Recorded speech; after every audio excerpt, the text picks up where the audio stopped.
I was pretty depressed, right? Because I wasn't making a lot of money at the time, right? I was on help desk. I was making, I think it was $45,000 a year, right? And I'm not bringing in enough money every month to pay all of my bills. I failed over 300 times in 2.5 years trying to get into security. I mean, that is literally daily rejection. I walked away from that day having 2 offers in hand, and I could not believe it. Wow. You're like, these are my last 2, and then you got both. That's incredible. Who says tech can't be human?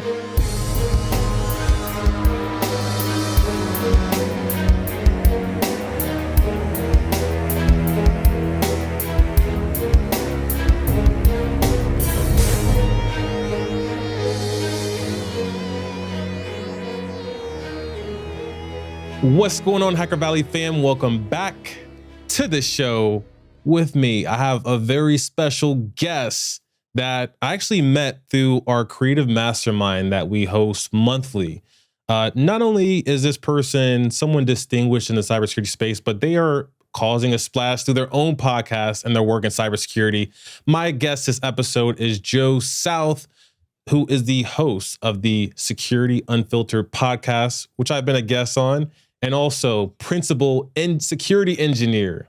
Joe, I was super excited after having our interview together on your show that I knew that we had to do it on our show. But most importantly, welcome to the podcast. Yeah, absolutely. Thanks for having me, Ron. You know, I really appreciate, you having me on. This has been a podcast that I've been watching, since the beginning, right? And I kind of look up to this platform. So I really appreciate you having me on. Yeah, now it's reciprocal. I look up to the work that you're doing. Ever since I came on the show, now every episode you post, LinkedIn is like, hey, you got to watch this one. You got to watch this one. You got to watch this one. And one thing I was very grateful that you highlighted about my background on your show was how I got started.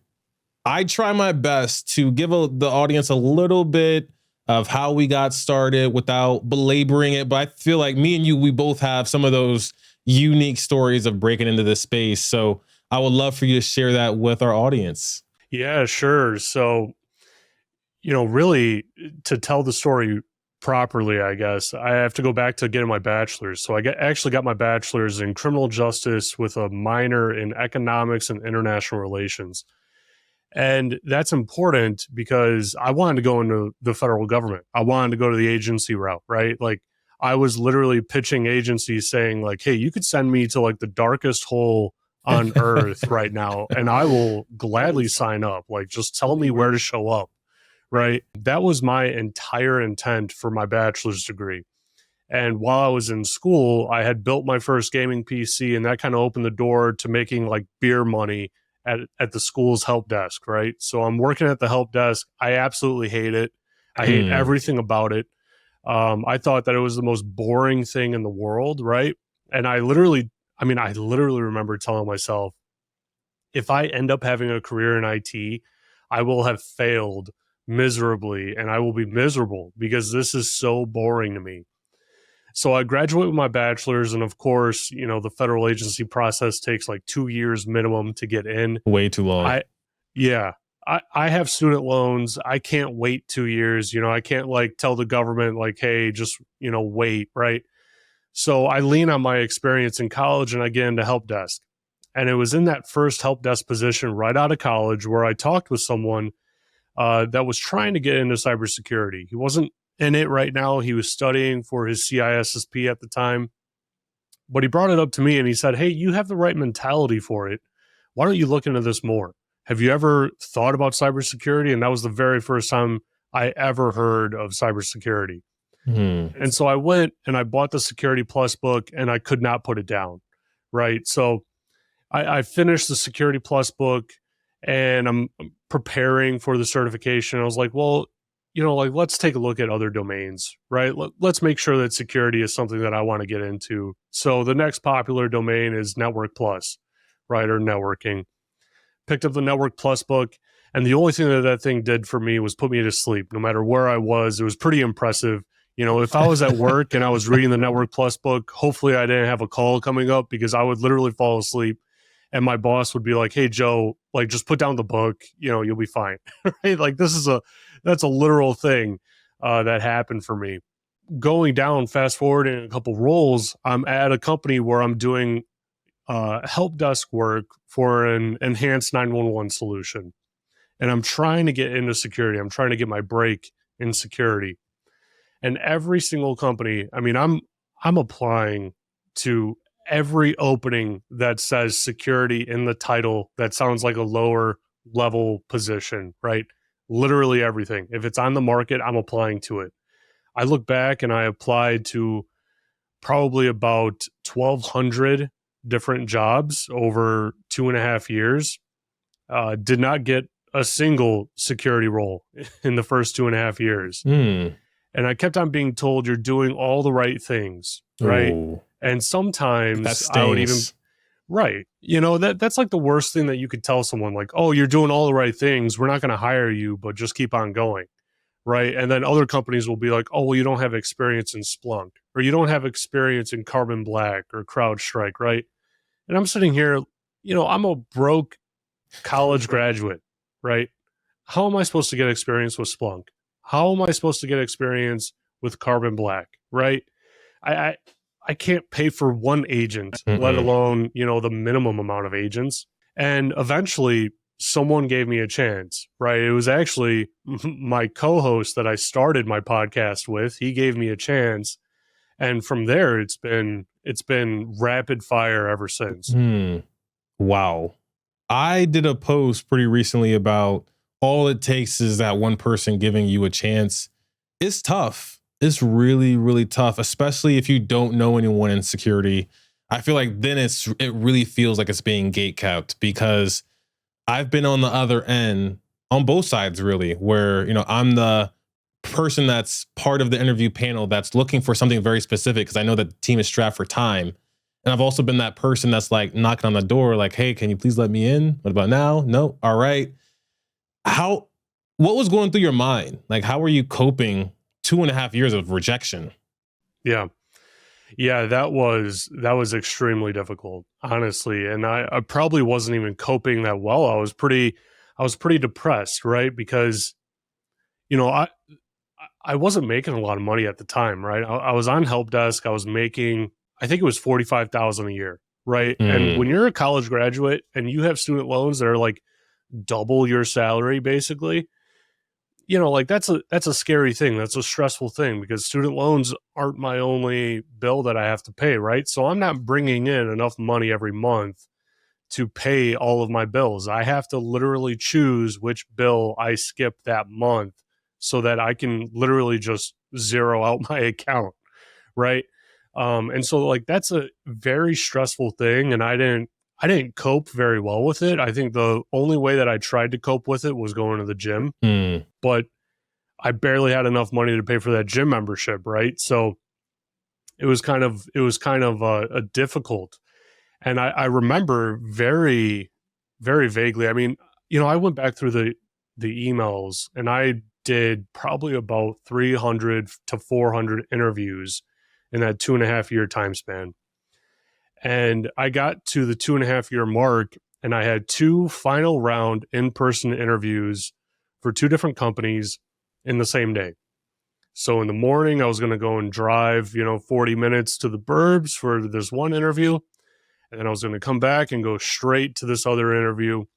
And I told myself, if I don't get it at this point, like if I literally do not walk away today with an offer, I'm going to go some other place, right? I'm going to go down another field. I'm going to find something else to do. I'm going to probably try and go back into policing, which was something that I didn't want to do, because at the time there was a lot of riots going on in the country. Yeah.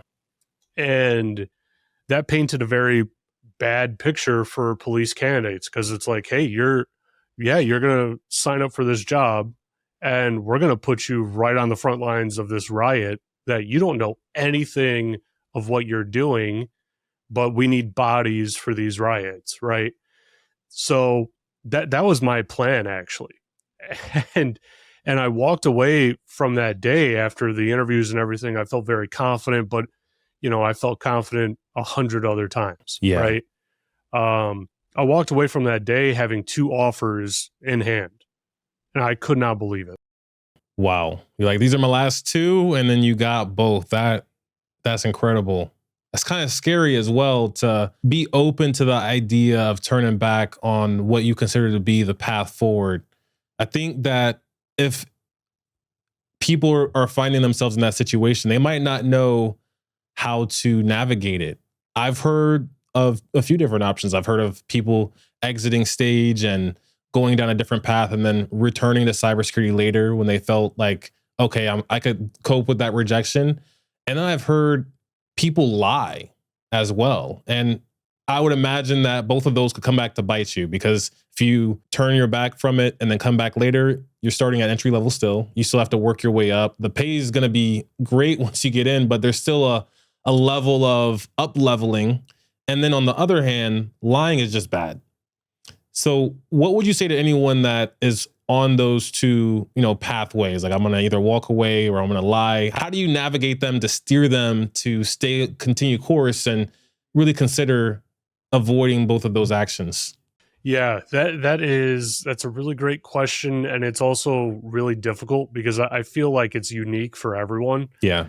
The very first thing that I try to, tell people when they're trying to get into cybersecurity is I try to convince them not to get into cybersecurity, right? Because it's going to be difficult. It's going to be stressful. It's going to be hard in ways that you can't even imagine right now, right?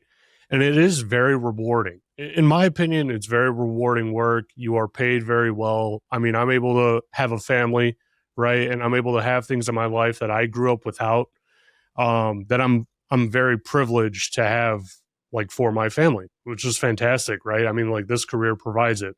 But I always take it back to, what are you doing to prepare yourself for that role? One thing I probably, skipped over was getting my master's, right? I was being told I was doing all the right things. You're getting all the right certs. You're getting all the right, book experience and everything else like that, but we're not going to hire you.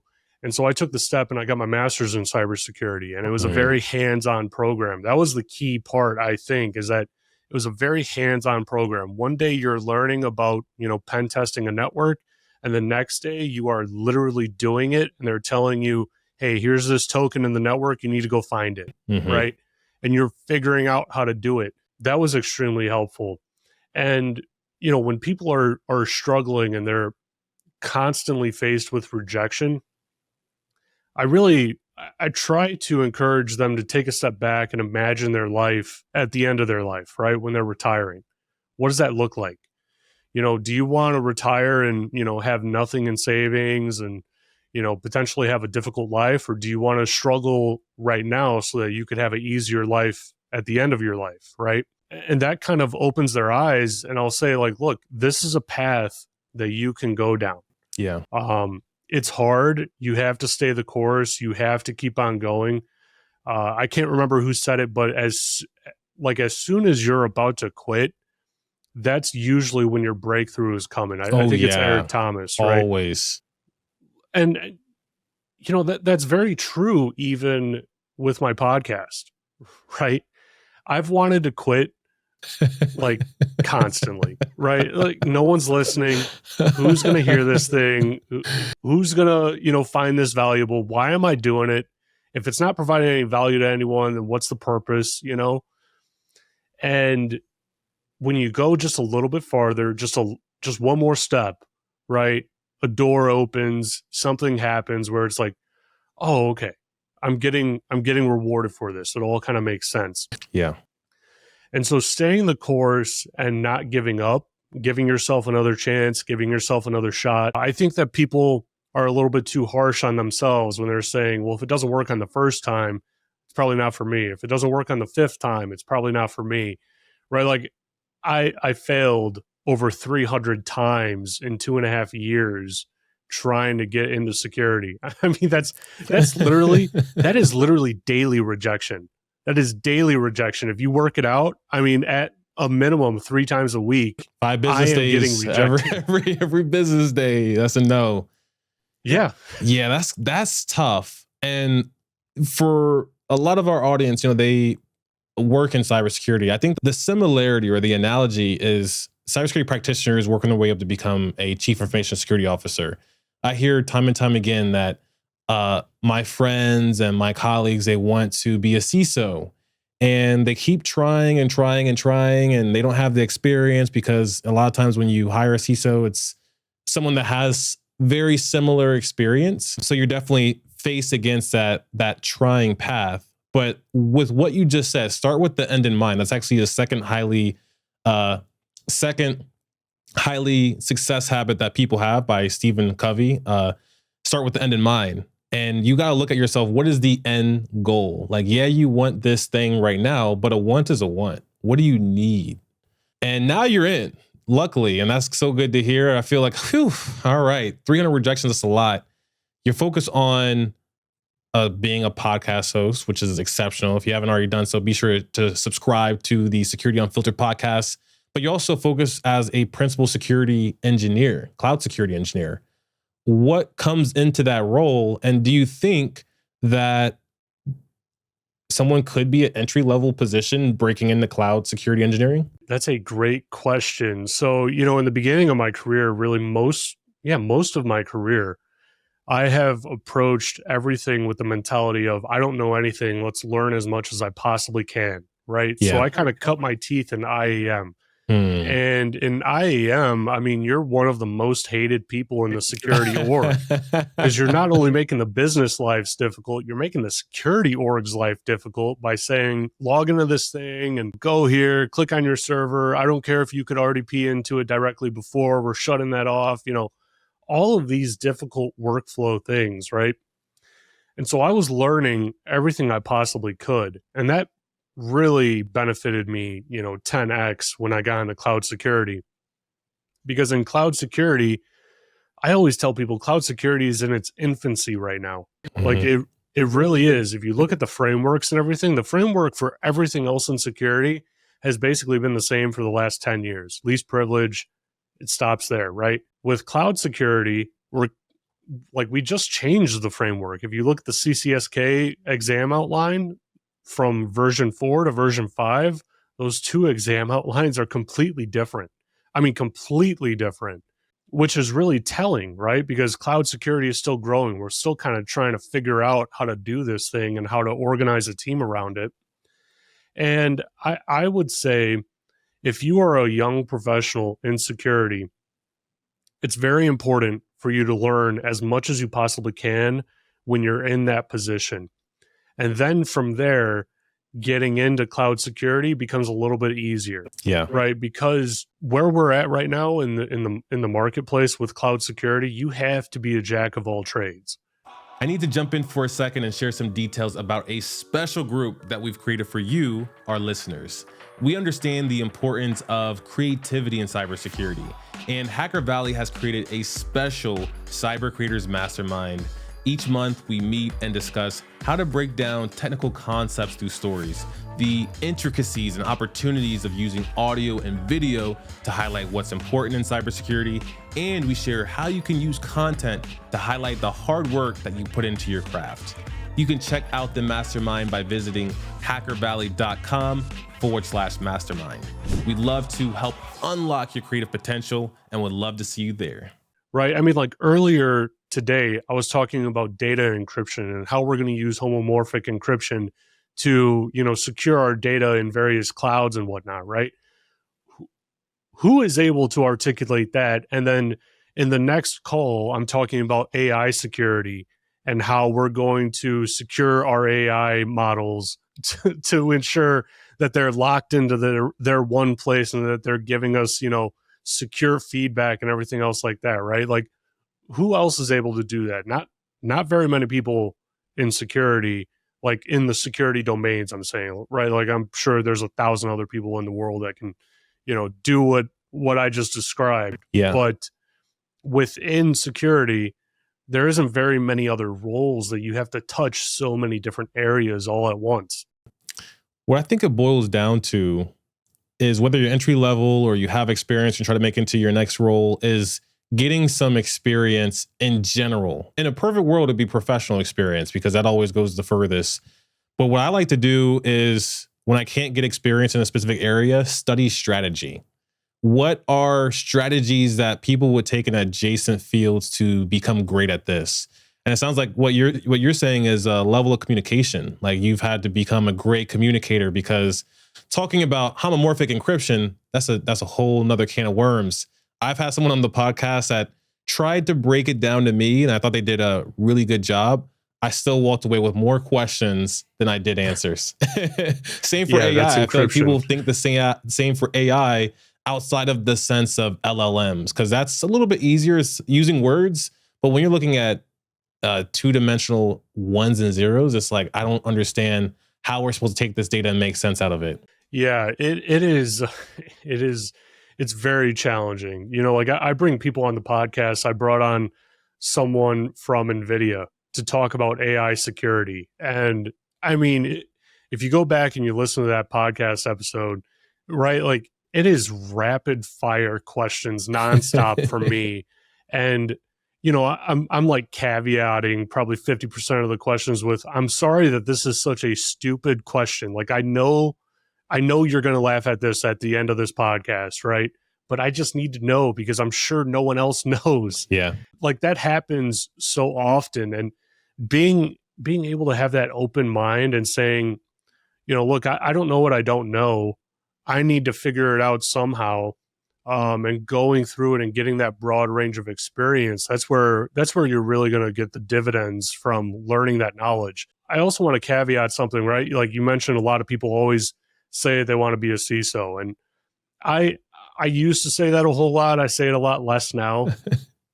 But you know, what changed my mentality was realizing, you know, you can be a billionaire and be number two, you know, at a company, right? You can be successful and be number two, right? Look at Steve Ballmer, right? Steve Ballmer spent 30 years being number two to the CEO of Microsoft. And he looks like a happy guy. He looks like he just does whatever he wants to do now. And he doesn't care about anything.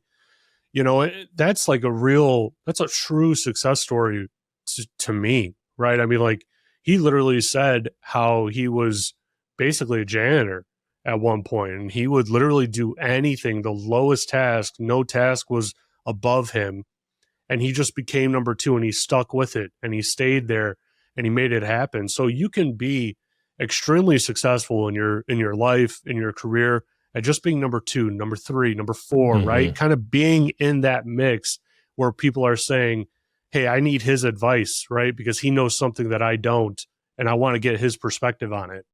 I really like that perspective because a lot of the times behind the scenes, number two is number one. Number two is the person that is in many cases running the show.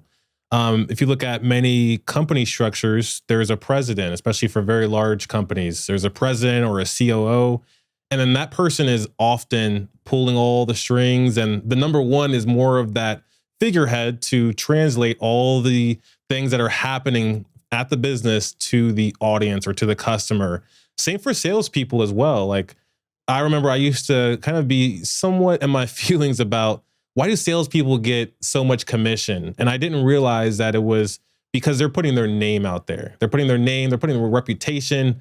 If there's something that breaks in the middle of the night, they're the ones that are being called and saying, why did you sell me this thing? A lot of us don't want that heat. And when I realized I didn't want to be a CISO, I realized that it was because of all of the heat that a CISO gets, especially more now than ever, looking at all the smoke that's going on with the SEC and regulations, compliance. That is for a different beast. It makes a lot of sense to me now why CISOs get paid $250 base, not including all the equity and bonuses. It makes a lot of sense, and it's for a good reason. But like you're saying, like you could achieve that same level of success, maybe even greater, without the title and maybe the public appearance. Yeah, I mean the number one guy is the one that's catching the lawsuits, right? The number one guy is going before Congress, right? I mean, do you really want that? Because I don't want to go before Congress, right? Like I don't want the lawsuits. I mean, I was talking to my current CISO, and he was telling me how he has his own attorney that literally does nothing but go to court for him. And our company like pays him to have this guy, and he got him on the side, technically out of his own paycheck, right? Because he found himself spending so much time in court, right, trying to defend himself, navigate the legal process and everything, that he's like, you know what, I just need a full-time attorney to just handle all of this for me. And he's approaching it from the personal side, right? Because the company obviously has their own attorneys that will defend them for company things and whatnot. But as we've seen with other court cases, they'll come after you personally. They'll come after you civilly and whatnot. And he's like, yeah, I'm not dealing with all of that. If I'm taking all this risk, all this blame, I'm not gonna deal with all of the other stuff that could potentially happen. Yeah. One thing that sticks out to me, especially, I mentioned that we met through the Hacker Valley Creative Mastermind, is you dealt with a lot of adversity, which I admire. I love it because that's growing pains. One of the reasons why I like going to the gym, for example. And when I started the podcast, I knew that me and Chris, we were going to go through a lot of growing pains, but I was here for it. And there's a lot of things I could have avoided, but I wanted to know all the intricacies. A lot of people don't want to do that, but they want to have some type of platform. I think a podcast is a great place to start. I'm sure that you're loving kind of the outcomes and relationships that you've built through the podcast. What advice would you give yourself today if you were to start over day one, clean slate, no knowledge? What advice would you give yourself to be able to manage, having a job, but also trying to build a platform through a podcasting? Maybe the biggest advice that I would give myself if I was starting over is don't look at the numbers. That's like the biggest thing, right? Because your success in podcasting to the outside world is all about numbers. It's all about stats. And my brain works with numbers. It works very well with numbers. And so I'm a stats guy, right? Like when I go to the doctor, like I like to track my blood levels and my stats and everything like that. Like it's weird how my brain works like that. But in the beginning, I was so concerned about, how many downloads, how many listeners, how many viewers, and all that sort of stuff. And this year specifically, I think I've looked maybe 2 or 3 times just to be like, is anyone listening? But like I wasn't harping on it. Last year I was looking at it every single day, all day, and it's almost like an addiction or something like that, right? Yeah. And now when I'm not looking at it, I'm enjoying it again. I'm enjoying it so much more. And it opens me up to have better conversations because I'm not looking to have like a keyword in my conversation that makes the video go viral or anything like that. Like I'll probably never go viral. I'll probably never, get insane numbers or anything like that. I don't expect it at least. But I'm having a great conversation with someone. I'm building a connection with someone that, I interviewed the CISO of Cloudflare. I would never talk to that person outside of that podcast, right? Like without the podcast, we would never meet. But now if he's in town, he's literally hitting me up saying, hey, you want to go grab drinks? What other opportunity would I ever have with that? Yeah, that's special. And you know what? What I like to remind myself of, and anyone that's getting started, is if no one listens to your show, you still walk away with something big that no one could take away from you that you could always use. And it's a clip. It's a clip of you saying something that might be very intelligent. It's a clip of you asking a great question. It's a public display of your experience as well. I think that's something that I always remind myself that I'm going to get out of the podcast. And even if no one watches it, that's something that my guest is going to get as well. Because I'm going to, put that sweat equity into making sure that they have something they could share with their audience. Something that I have kind of been, I guess, focused a little bit more on, right, to add to that is, and I heard Patrick Bet-David say this before, right? Everyone should be a content creator, not because you're going to make money from it, because you're going to be a millionaire from it or anything like that, but because your kids in the future, if they don't have you around, don't you think that they would want to hear your perspective on a topic, right? Like, don't you think that they would want to hear your voice put ideas to something, right? And so that really hit home, right? Because now I'm a dad. I'm a young dad, right? Um, and I want to make sure, because my relationship with my dad is not that great, right? To this day, I don't really have a relationship with him, and I want to fix that in my lineage, in my family, right? Yeah. And so how do I ensure that they get to know who I am no matter what? Well, I have a podcast, right? They can go and watch me talk to all these other experts in the field, and you know, I'll probably look and feel dumb, talking to these people that are in like that are 100 years, they'll experts. be like, what was grandpa talking about? Right. What was he thinking when he was talking about this, right? But a part of that also, I'm now creating a book, right? And Oh, I don't know if congratulations. I don't know if I'm ever gonna publish it to anyone like outside of my family. There's a lot of people out there that have heard that are like, you need to publish that, because I'm taking it from the perspective of what advice do I wish I would have got when I was growing up as a young man, right? Like, because I didn't have that opportunity with my dad. Yeah. What do I wish I would have known about these 30 topics, right? And so I'm providing that, primarily for my kids. But it may be beneficial to more people, and I may venture publishing that right outside, but at least for now, the goal is for my kids. And I'm sorry, I got off on a tangent and it went down a weird path. I'm sorry. No, I like that. I like that. It brought an idea to my mind. You mentioned encapsulating everything that, and the things that you share, and having something to pass on to future generations. Chris, the person that helped me start the show, my brother, he said that he's been building a GPT that has like some of his ideas and thoughts, and he ultimately wants to be able to communicate with himself from like a kind of a retrospective perspective. And he also wants to be able for his kids and maybe grandkids to have like a digital clone of himself. I think that type of stuff is really cool. I think that there's always like security people that have thoughts about it, like, well, should you really be sharing all of that? From a security perspective, what do you think is like the line for sharing personal stories, personal information? I think that it's definitely something that I struggle with. And I would imagine that a lot of people in security struggle with, how much should I share? I want to share everything, but where do I start and where do I stop?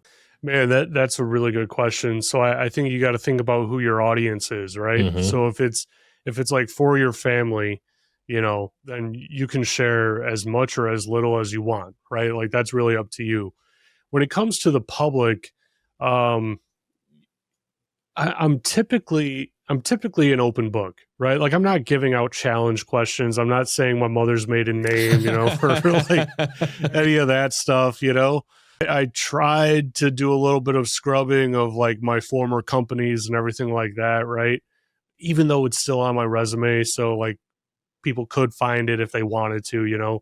It's about your comfortability level, right? Like I think people probably have to have those lines drawn in the sand long before they get into a podcast with you, for instance, right? Like, or me, right? Because I'm going to ask questions all over the place. There's no telling where it goes, right? Every once in a while, I'll have someone that says, "Hey, I can't talk about this." I had a former CIA spy on, right? And he literally told me before the call, he goes, "I can't talk about this region of the world. Like, don't bring it up. I'm going to say I never heard of it. It doesn't matter, And you really got to have those lines kind of drawn out beforehand, ahead of time, right? Because if you don't, then you're going to be encountered with a situation where you're like, I don't really want to talk about it, but I don't want to cut you off on your question, And so with me, it's a little bit more, I guess it's a little bit more loose. Like when I go on vacation, I typically I mess with that timeline completely, right? Like I'll tell you, I went on a vacation, end of July, right? I told people in the beginning of July or end of June, I was going at the end of September, and then I moved it to August, right? Like I'm switching it around constantly. So people don't even realize when I'm not at my house, Yeah. right? And I never tell the location. If I'm going to DEF CON, that's a different situation. Like every hacker in the world is going to be at DEF CON. Good guess, you know?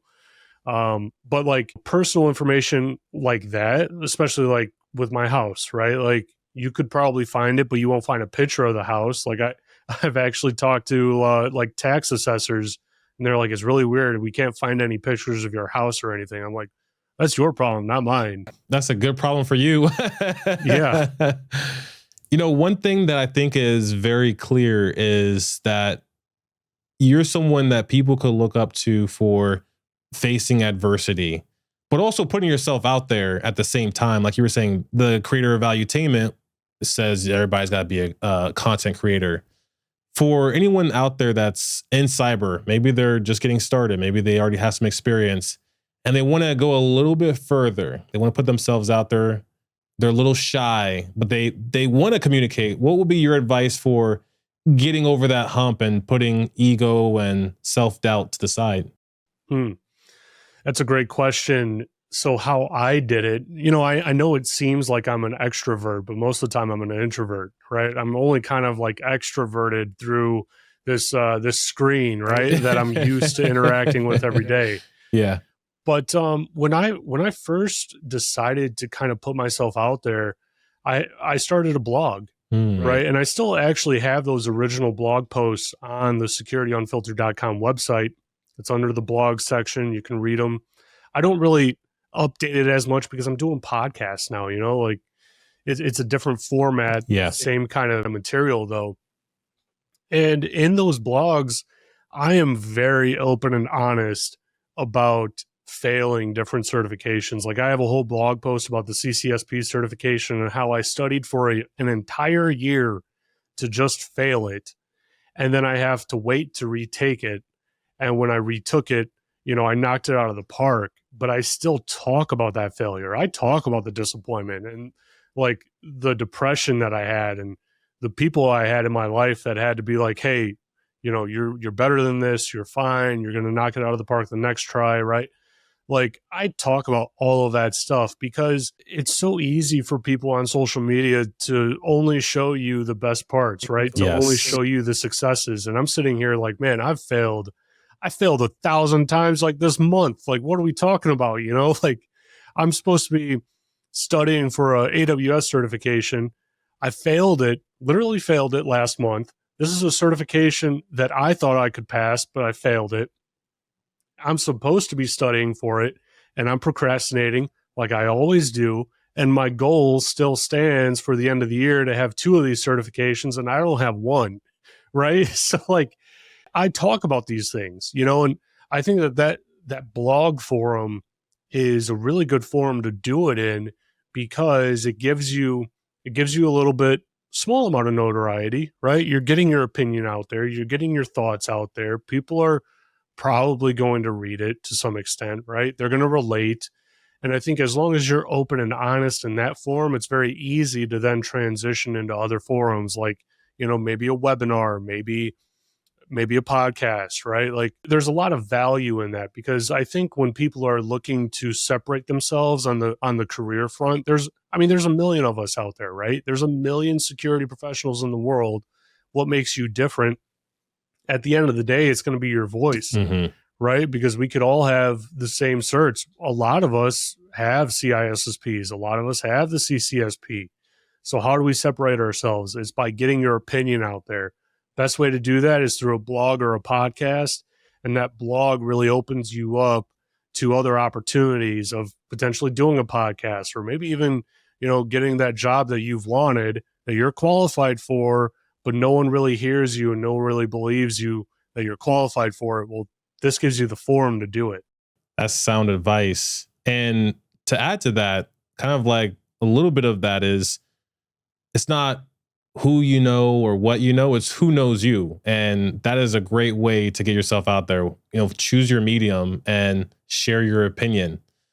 Joe, I really appreciate you taking time out of your busy schedule. I know you got a lot of things going on, I love your podcast. I think everybody should go check it out. If you haven't done so already, be sure to check out the show notes or description wherever you're listening or watching to get a link to the Security Unfiltered podcast. And with that, we will see everyone next time.